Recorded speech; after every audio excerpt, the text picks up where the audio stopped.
बच्चे यार, ये बच्चे रोए जा रहे हैं और मैं इन्हें क्या खिलाऊं। मैं अपनी तरफ से इन्हें कुछ खिला भी नहीं सकता क्योंकि मुझे नहीं पता ना ये किस तरह से खाते। मैंने इनकी जो माँ जो चिड़िया वो खाना लेके आई थी और वो एक कीड़ा सा लेके आई थी और मैं इन्हें अपनी तरफ से कीड़ा भी नहीं खिला सकता क्योंकि पता नहीं वो उस कीड़े को उसमें उसे मारती है, उसमें से कुछ निकाल भी देती होगी तब खिलाती होगी, और मैं तो डायरेक्ट कोई कीड़े से खिला भी नहीं सकता। और मुझे इनको देख के बड़ा ही दुख हो रहा है। ये खुद कैसे रो रहे हैं, देखो कैसे रोने लग रहे हैं बेचारे।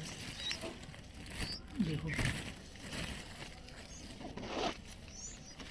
बैक कैमरे से दिखाता हूँ, देखना कैसे रो रहे हैं। क्या करूँ, मुझे इनको देख के बड़ा तरस आ रहा है और मैं इन्हें कुछ खिला भी नहीं सकता।